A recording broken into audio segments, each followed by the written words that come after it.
चमक उठी सन 57 में वह तलवार पुरानी थी, बुंदे ले हर बोलों के मुंह सुनी हमने कहानी थी, खूब लड़ी मर्दानी वह तो झांसी वाली रानी थी।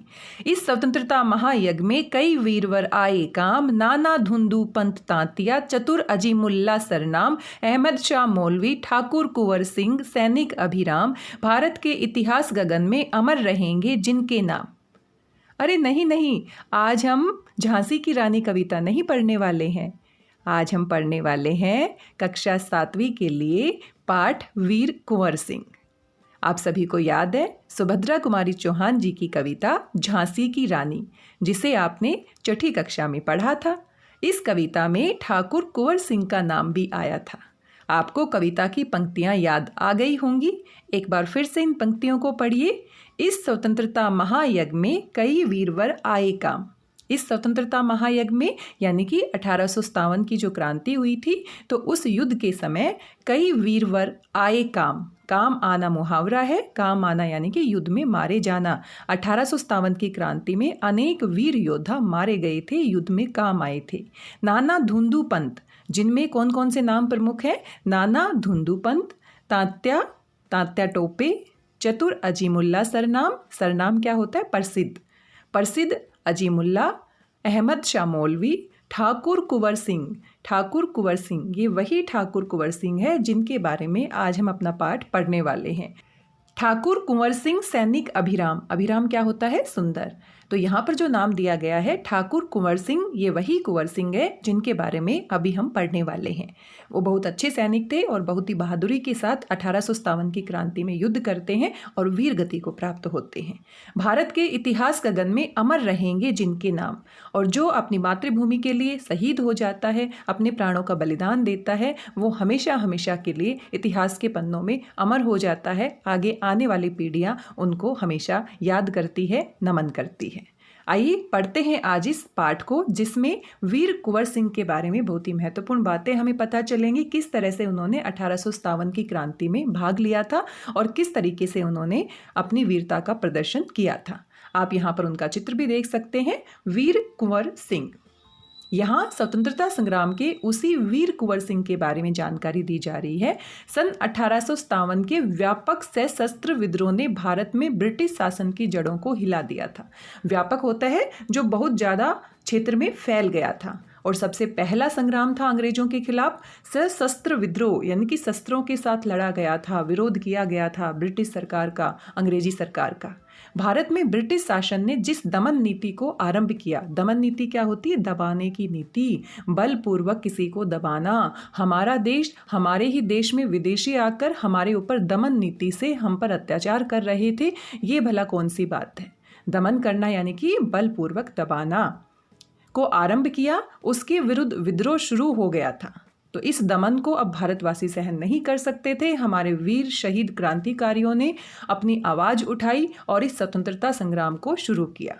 मार्च 1857 में बैरकपुर में अंग्रेजों के विरुद्ध बगावत करने पर मंगल पांडे को, तो सबसे पहले बैरकपुर छावनी में अंग्रेजों के खिलाफ विद्रोह किया गया था, और मंगल पांडे का नाम आप सभी ने सुना होगा। 8 अप्रैल 1857 को फांसी दे दी गई थी। तो ये दमन नीति है कि अगर उनके खिलाफ कोई आवाज़ उठाता था तो उसको सीधा फांसी दे दी जाती थी, या बहुत उनके ऊपर अत्याचार किए जाते थे।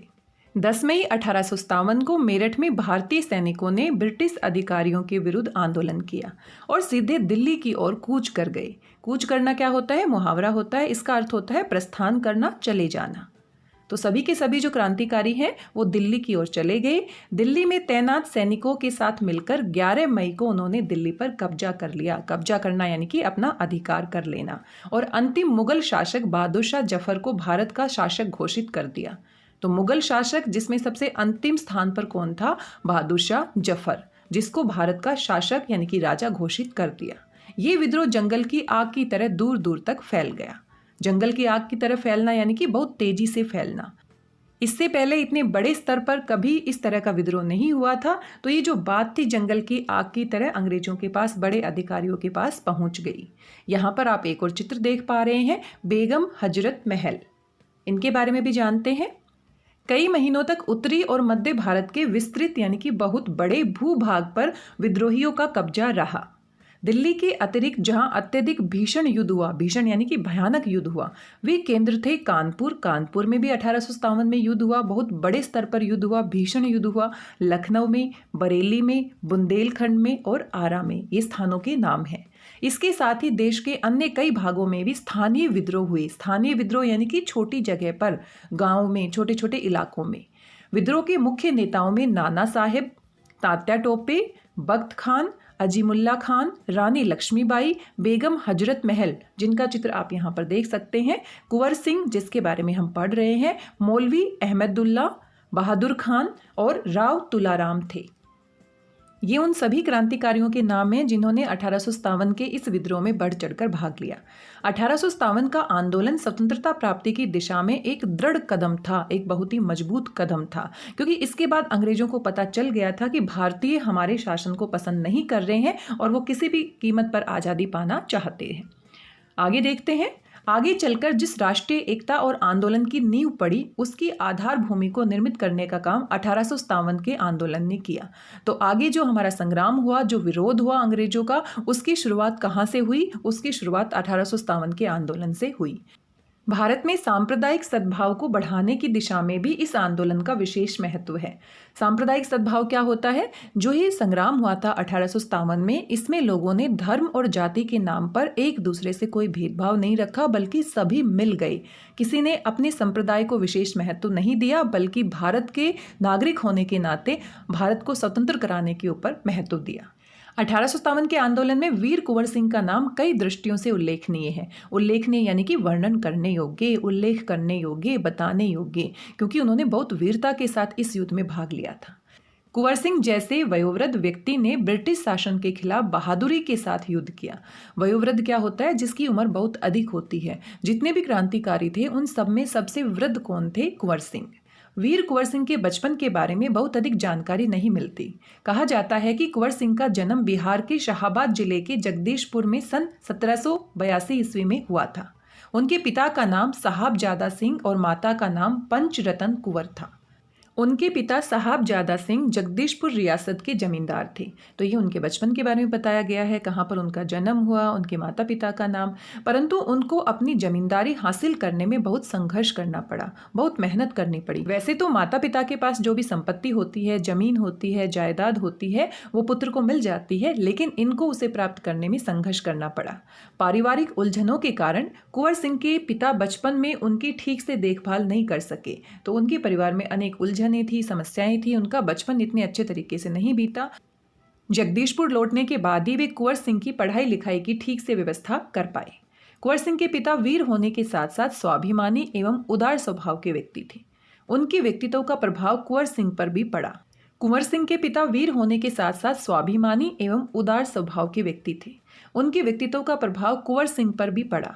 कुंवर सिंह की शिक्षा दीक्षा की व्यवस्था उनके पिता ने घर पर ही की। वहीं उन्होंने हिंदी, संस्कृत और फारसी सीखी। पहले उर्दू, और उर्दू की लिपि का नाम क्या है? फारसी। तो फारसी सीखी जाती थी, फारसी का बहुत प्रभाव था। परंतु पढ़ने लिखने से अधिक उनका मन घुड़सवारी, तलवारबाजी और कुश्ती लड़ने में लगता था। यानी कि उनका मन पढ़ाई से ज़्यादा घुड़सवारी करना, घोड़ों की सवारी करना, तलवारबाजी करना, तलवार चलाना और कुश्ती लड़ने में लगता था। बाबू कुंवर सिंह ने अपने पिता की मृत्यु के बाद सन 1827 में अपनी रियासत की जिम्मेदारी संभाली। 1827 में उनके पिता की मृत्यु हो जाती है और जो उनकी रियासत थी उसकी जिम्मेदारी उन्होंने संभाल ली। उन दिनों ब्रिटिश हुकूमत का अत्याचार चरम सीमा पर था। चरम सीमा पर यानी कि बहुत ज़्यादा मात्रा में अंग्रेज अत्याचार कर रहे थे, बहुत अधिक अत्याचार कर रहे थे। इससे लोगों में ब्रिटिश हुकूमत के खिलाफ भयंकर असंतोष उत्पन्न हो रहा था कि लोग नहीं चाहते थे कि ब्रिटिश हुकूमत अब भारत में रहे। कृषि, उद्योग और व्यापार का तो बुरा ही हाल था। रजवाड़ों के दरबार भी समाप्त हो गए थे। भारतीयों को अपने ही देश में महत्वपूर्ण और ऊंची नौकरियों से वंचित कर दिया गया था, दूर रखा गया था, उनको अच्छी नौकरियां नहीं दी जा रही थी। इससे ब्रिटिश सत्ता के विरुद्ध देशव्यापी संघर्ष की स्थिति बन गई थी। देशव्यापी यानी कि ये जो संघर्ष था अब कुछ स्थानों तक सीमित नहीं था, बल्कि पूरे देश में फैल गया था। ऐसी स्थिति में कुंवर सिंह ने ब्रिटिश हुकूमत से लोहा लेने का संकल्प लिया। लोहा लेना फिर से एक मुहावरा है जिसका अर्थ होता है मुकाबला करना। जगदीशपुर के जंगलों में बसूरिया बाबा नाम के एक सिद्ध संत रहते थे। जगदीशपुर जो स्थान है उसके जंगलों में बसुरिया बाबा नाम का कोई संत रहता था। उन्होंने ही कुंवर सिंह में देशभक्ति एवं स्वाधीनता की भावना उत्पन्न की थी। उन्होंने ही कुंवर सिंह में देशभक्ति एवं स्वाधीनता की भावना उत्पन्न की थी, यानी कि उनको प्रेरित किया था। उन्होंने बनारस, मथुरा, कानपुर, लखनऊ आदि स्थानों पर जाकर विद्रोह की सक्रिय योजनाएं बनाई। वे 1845 से 46 तक काफी सक्रिय रहे और गुप्त ढंग से ब्रिटिश हुकूमत के खिलाफ विद्रोह की योजना बनाते रहे। गुप्त यानी कि छुप छुप कर, क्योंकि सामने तो ऐसा नहीं किया जा सकता था। जब तक हमारे पास बहुत अधिक सेना नहीं होती है, बहुत अधिक बल या शक्ति नहीं होती है, तब तक हम ऐसे बिल्कुल सामने युद्ध नहीं कर सकते हैं। तो छुप छुप कर उन्होंने उनके खिलाफ योजनाएं बनाई। उन्होंने बिहार के प्रसिद्ध सोनपुर मेले को, सोनपुर एक स्थान है जहां पर पशुओं का बहुत बड़ा मेला लगता है, अपनी गुप्त बैठकों की योजना के लिए चुना। तो वहाँ पर बहुत भीड़ होती है, अनेक प्रकार के लोग वहाँ पर पशुओं का व्यापार करने के लिए आते हैं, खरीदने के लिए, बेचने के लिए आते हैं। तो वहाँ पर वो छुप छुप कर बैठक करते थे अंग्रेजों के खिलाफ। सोनपुर के मेले को एशिया का सबसे बड़ा पशु मेला माना जाता है। इसके बारे में आपने जरूर सुना होगा। यह मेला कार्तिक पूर्णिमा के अवसर पर लगता है। ये हाथियों की क्रय विक्रय के लिए, क्रय विक्रय यानी कि खरीदना और बेचना के लिए भी विख्यात है, यानी कि प्रसिद्ध है। तो यहाँ पर पशु बेचे जाते हैं और विशेष रूप से हाथियों का क्रय विक्रय यानी कि लेन देन भी होता है। इसी ऐतिहासिक मेले में उन दिनों स्वाधीनता के लिए लोग एकत्र होकर क्रांति के बारे में योजना बनाते थे। एकत्र होना यानी इकट्ठे होना, क्योंकि भीड़ भाड़ वाली जगह पर अंग्रेजों के द्वारा पकड़े जाने की संभावना कम हो जाती है। 25 जुलाई 1857 को दानापुर की सैनिक टुकड़ी ने विद्रोह कर दिया। दानापुर एक स्थान है, तो यहाँ की जो सैनिक टुकड़ी है 25 जुलाई को इसने विद्रोह कर दिया और सैनिक सोन नदी पार कर आरा की ओर चल पड़े। सोन नदी पार करके और आरा की ओर चल पड़े। आरा स्थान का नाम है। कुंवर सिंह से उनका संपर्क पहले से ही था। संपर्क यानी कि वो उनसे सीधे संपर्क में थे, उनसे बातचीत कर रहे थे। इस मुक्ति वाहिनी के सभी बागी सैनिकों ने कुंवर सिंह का जय घोष करते हुए आरा पहुंचकर जेल की सलाखें तोड़ दी। मुक्ति वाहिनी यानी कि मुक्ति प्राप्त करने की इच्छा रखने वाली इस सैनिक टुकड़ी ने, बागी सैनिकों ने, जितने भी सैनिक थे वो बागी बन गए थे, विरोधी बन गए थे। कुंवर सिंह का जय घोष यानी कि उनके नाम की जय जयकार लगाते हुए आरा पहुंचकर जेल की जो सलाखें थी तोड़ दी और कैदियों को आजाद कर दिया, जिनको अंग्रेजी सरकार ने पकड़कर रखा था। 27 जुलाई 1857 को कुंवर सिंह ने आरा पर विजय प्राप्त कर ली। तो आरा पर अंग्रेजों का शासन था, लेकिन कुंवर सिंह ने अपनी सैनिक टुकड़ी के बल पर वहां पर विजय प्राप्त कर ली। सिपाहियों ने उन्हें फौजी सलामी दी। यद्यपि कुंवर सिंह बूढ़े हो चले थे, क्योंकि उनकी उम्र काफी थी, परंतु वह बूढ़ा शूरवीर इस अवस्था में भी युद्ध के लिए तत्पर हो गया। तत्पर होना यानी कि तैयार होना। उनका मन अभी भी बूढ़ा नहीं था, उनका शरीर वृद्ध था, लेकिन वो इस क्रांति में भाग लेने के लिए तैयार हो गए और आरा क्रांति का महत्वपूर्ण केंद्र बन गया। और आरा में जो क्रांति हुई थी वो महत्वपूर्ण केंद्र के रूप में उभरकर सामने आई और बाकी लोग भी इससे प्रभावित हुए। दानापुर और आरा की इस लड़ाई की ज्वाला बिहार में सर्वत्र व्याप्त हो गई थी। तो बिहार में ये जो ज्वाला थी, क्रांति की ज्वाला थी, वो सभी जगह फैल गई थी। लेकिन देसी सैनिकों में अनुशासन की कमी, स्थानीय जमींदारों का अंग्रेजों के साथ सहयोग, क्योंकि हमारे जो स्थानीय जमींदार थे वो अंग्रेजों के साथ मिले हुए थे और इसीलिए हम कहते हैं कि फूट डालो और राज करो की नीति के माध्यम से अंग्रेजों ने कितने सालों तक हम पर अत्याचार किए। अगर भारत के सभी लोग एकता के सूत्र में बंधे होते, एक दूसरे के साथ मन मुटाव नहीं रखते, अपने निजी स्वार्थों के बारे में नहीं सोचते, तो शायद हमारा भारत कभी गुलाम नहीं होता। और आज की परिस्थितियों में भी ऐसा ही होता है। जो हमारे देश के कुछ गद्दार लोग हैं, उन्हीं की वजह से हमें अनेक प्रकार की मुसीबतों का सामना करना पड़ता है।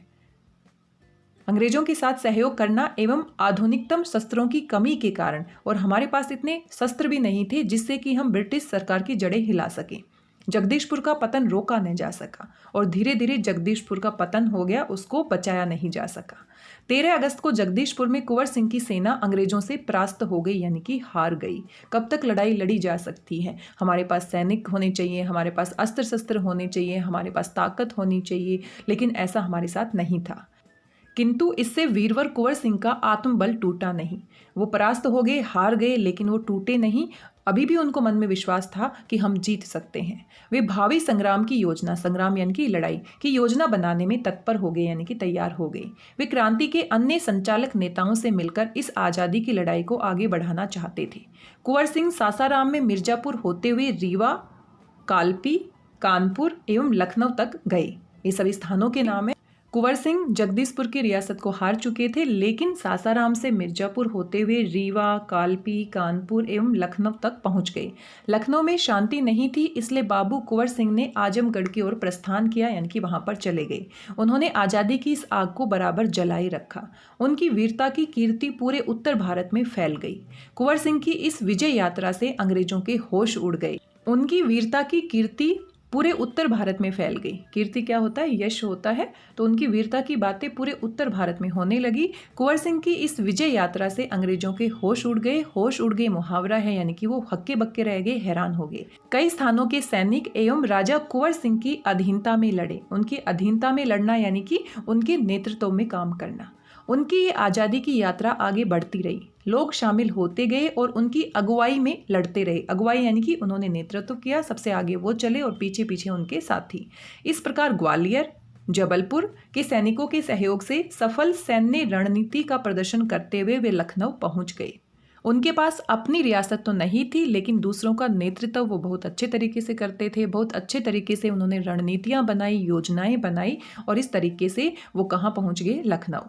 आजमगढ़ की ओर जाने का उनका उद्देश्य था इलाहाबाद एवं बनारस पर आक्रमण कर शत्रुओं को पराजित करना, अंततः जगदीशपुर पर अधिकार करना। अंग्रेजों और कुंवर सिंह की सेना के बीच घमासान युद्ध हुआ, यानी कि बहुत भयंकर युद्ध हुआ। उन्होंने 22 मार्च 1858 को आजमगढ़ पर कब्जा कर लिया। तो आजमगढ़ पर उन्होंने कब्जा कर लिया। अंग्रेजों ने दोबारा आजमगढ़ पर आक्रमण किया। कुंवर सिंह ने एक बार फिर आजमगढ़ में अंग्रेजों को हराया। तो आप देख सकते हैं कितने वीर थे, उन्होंने हार नहीं मानी। इस प्रकार अंग्रेजी सेना को परास्त कर यानी कि हराकर वीर कुंवर सिंह ने 23 अप्रैल 1858 को स्वाधीनता की विजय पताका फहराते हुए जगदीशपुर पहुंच गए। विजय पताका यानी कि जीत का झंडा फहराते हुए वो जगदीशपुर पहुंच गए। किंतु इस बूढ़े शेर को बहुत अधिक दिनों तक इस विजय का आनंद लेने का सौभाग्य न मिला। इसी दिन विजय उत्सव मनाते हुए लोगों ने यूनियन जैक अंग्रेजों का झंडा था, उतारकर अपना झंडा फहराया। इसके 3 दिन बाद ही 26 अप्रैल 1858 को ये वीर इस संसार से विदा होकर अपनी अमर कहानी छोड़ गया। यानी कि 23 अप्रैल को वो अपनी विजय पताका फहराते हैं और 3 दिन के बाद 26 अप्रैल 1858 को ये वीर यानी कि वीर कुंवर सिंह संसार से विदा होकर अपनी अमर कहानी छोड़ गया। तो ऐसा क्या हुआ इन 3 दिनों में? आइए आगे देखते हैं, पढ़ते हैं। स्वाधीनता सेनानी वीर कुंवर सिंह युद्ध कला में पूरी तरह कुशल थे, यानी कि युद्ध कला उनको बहुत अच्छे से आती थी। बचपन में भी वो पढ़ने में इतना आनंद नहीं लेते थे जितना कि घुड़सवारी में, तलवारबाजी में लेते थे। छापामार युद्ध करने में उन्हें महारत हासिल थी। छापामार तरह के जो युद्ध किए जाते थे उनमें वो बहुत अधिक कुशल थे। कुंवर सिंह के रण कौशल को, रण होता है युद्ध, तो युद्ध में जो कुशलता होती है उसको रण कौशल कहते हैं। रण कौशल को अंग्रेजी सेना नायक समझने में पूर्णतः असमर्थ थे।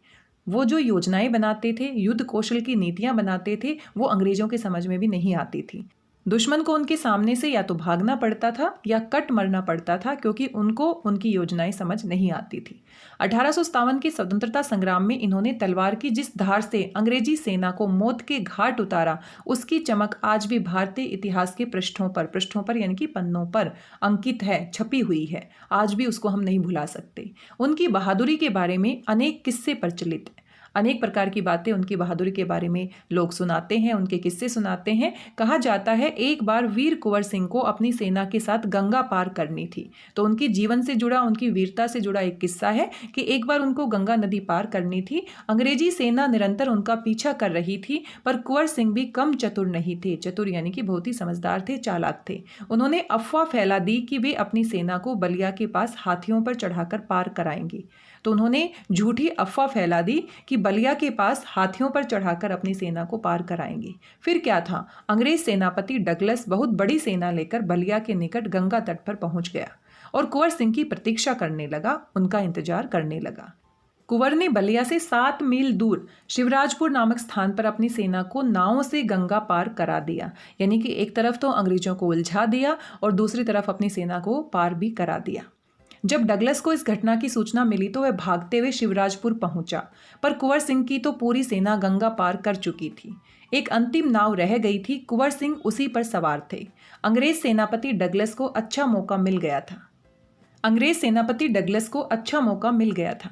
उसने गोलियां बरसानी आरंभ कर दी। तब कुंवर सिंह के बाएं हाथ की कलाई को भेदती हुई एक गोली निकल गई।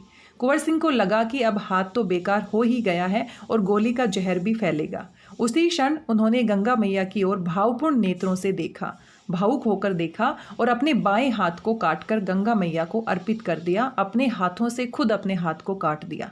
कुंवर सिंह ने अपने ओजस्वी स्वर में कहा, ओजस्वी क्या होता है? बहुत ही शक्ति के साथ, बहुत ही बल के साथ, हे गंगा मैया, अपने प्यारे की ये अकिंचन भेंट स्वीकार करो। अकिंचन क्या होती है? छोटी सी, तुच्छ सी। तो खुद उन्होंने अपने हाथ को काटा ताकि जहर पूरे शरीर में ना फैले और वो आगे भी अंग्रेजों से युद्ध करते रहें। वीर कुंवर सिंह ने ब्रिटिश हुकूमत के साथ लोहा तो लिया। लोहा लेना क्या होता है? मुकाबला करना। उन्होंने अनेक सामाजिक कार्य भी किए। आरा जिला स्कूल के लिए जमीन दान में दी, जिस पर स्कूल के भवन का निर्माण किया गया। ऐसा नहीं है कि वो अंग्रेजों के खिलाफ युद्ध कर रहे थे इसीलिए प्रसिद्ध हुए, वो अच्छे सामाजिक कार्य भी करते थे। कहा जाता है कि उनकी आर्थिक स्थिति बहुत अच्छी नहीं थी, फिर भी वे निर्धन व्यक्तियों की सहायता करते थे। उन्होंने अपने इलाके में अनेक सुविधाएं प्रदान की थी। उनमें से एक है आरा जगदीशपुर सड़क और आरा बलिया सड़क का निर्माण, ताकि लोगों को सुविधाएं मिल सके। सड़क के माध्यम से दोनों स्थानों को जोड़ा जा सके। उस समय जल की पूर्ति के लिए लोग कुएं खुदवाते थे और तालाब बनवाते थे। वीर कुंवर सिंह ने भी अनेक कुएं खुदवाए और जलाशय भी बनवाए। जलाशय क्या होता है? तालाब को ही हम जलाशय भी कहते हैं, ताकि लोगों को पानी की समस्या का सामना नहीं करना पड़े। तो अनेक उन्होंने समाज में अच्छे कार्य किए, जिनके बारे में आप यहाँ पर पढ़ सकते हैं। कुंवर सिंह उदार एवं अत्यंत संवेदनशील व्यक्ति थे। इब्राहिम खां और किफ़ायत हुसैन उनकी सेना में उच्च पदों पर आसीन थे। उनके यहाँ हिंदुओं और मुसलमानों के सभी त्योहार एक साथ मिलकर मनाए जाते थे। उन्होंने पाठशालाएं और मकतब भी बनवाए। मकतब पाठशाला को ही कहते हैं। बाबू कुंवर सिंह की लोकप्रियता, लोगों में वो इतने प्रिय थे, लोग उनको इतना पसंद करते थे, इतनी थी कि बिहार की कई लोक भाषाओं में उनकी प्रशस्ति लोक गीतों के रूप में आज भी गाई जाती है। प्रशस्ति क्या होती है? उनकी प्रशंसा के गीत, उनकी वीरता के गीत आज भी लोग गाते हैं। बिहार के प्रसिद्ध कवि मनोरंजन प्रसाद सिंह ने उनकी वीरता और शौर्य का वर्णन करते हुए लिखा है। तो यहाँ पर कुछ पंक्तियां आप देख सकते हैं जो उनकी प्रशस्ति के रूप में है। आइए मनोरंजन प्रसाद सिंह जी की इन पंक्तियों को पढ़ते हैं। चला गया यो कुंवर अमरपुर, अमरपुर यानी कि अमर हो गए हैं, वो चले गए हैं, वीर गति को प्राप्त हो गए हैं। साहस से सब अरिदल जीत, अरि क्या होता है? शत्रु, अरिदल यानी कि शत्रुओं के समूह को जीत कर चले गए हैं अपने साहस के बल पर। उसका चित्र देखकर अब भी दुश्मन होते हैं भयभीत, और उनके चित्र को देखकर, तस्वीर को देखकर आज भी दुश्मन भयभीत हो जाते हैं, डर जाते हैं। वीर प्रसवनी भूमि धन्य वह, प्रसवनी क्या होती है? वीरों को पैदा करने वाली भूमि, जहां उनका जन्म हुआ था वह भूमि धन्य है। धन्य वीर, वे वीर जो थे वो धन्य थे। वह धन्य अतीत, अतीत यानी कि वो अतीत का समय, इतिहास का समय धन्य है। गाते थे और गावेंगे हम हरदम उनकी जय का गीत, उनकी जय जयकार हम करते रहेंगे। स्वतंत्रता का सैनिक था, आज़ादी का दीवाना था। सब कहते हैं कुंवर सिंह भी बड़ा वीर मर्दाना था। सब कहते हैं कुंवर सिंह भी बड़ा वीर मर्दाना था।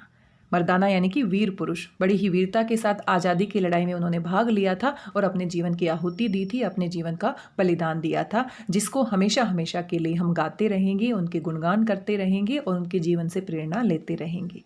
तो ये कुछ पंक्तियां थी जो प्रशस्ति के रूप में थी, उनकी प्रशंसा के रूप में थी, जो आज लोकगीतों के रूप में लोग घरों में गाते हैं। और इन्हीं पंक्तियों के साथ पाठ यहाँ पर समाप्त हो जाता है। पाठ को पढ़ने के बाद वीर कुंवर सिंह के व्यक्तित्व की अनेक विशेषताएं हमारे सामने आई है। उनमें स्वाधीनता तथा देश प्रेम की भावना कूट कूट कर भरी हुई थी। उनमें मातृभूमि को अंग्रेजों की दास्ता से मुक्त कराने की प्रबल इच्छा थी, जिसके बल पर उन्होंने अंग्रेजों को धूल चटाई। वीर कुंवर सिंह साहसी थे, छापामार युद्ध कला में निपुण थे और वे युद्ध के साथ साथ गरीबों की सहायता करते थे, अनेक सामाजिक कार्य करते थे। तो पूरे पाठ को पढ़ने के बाद उनके व्यक्तित्व की अनेक विशेषताएं हमारे सामने आती हैं और हम उनके व्यक्तित्व से बहुत प्रभावित भी होते हैं और अपने जीवन में इन गुणों को अपना सकते हैं। हमें अपने स्वार्थ से पहले देश को रखना चाहिए। अगर हर भारतवासी देश के बारे में सोचेगा, देश को सबसे ऊपर रखेगा, तो हम कभी भी गुलाम नहीं हो सकते, हम कभी भी परतंत्र नहीं हो सकते। बाहरी जो शक्तियां हैं वो हमारी आपसी फूट का, मतभेद का फायदा उठाती है, जैसा कि अंग्रेजों ने उठाया था। और आज के समय में अगर हम देखते हैं तो बाहरी जो शक्तियां हैं वो इसी का फायदा आज के समय में भी उठाती है। लेकिन अंदर से अगर हम एक हैं और एकत्र हैं, किसी प्रकार की फूट हमारे अंदर नहीं है, किसी प्रकार का सांप्रदायिक भेदभाव हमारे अंदर नहीं है, हम निजी स्वार्थों से ऊपर उठ जाते हैं, तो हमेशा अपने देश को सुरक्षित रख सकते हैं, हमेशा हमारा देश स्वतंत्र रह सकता है।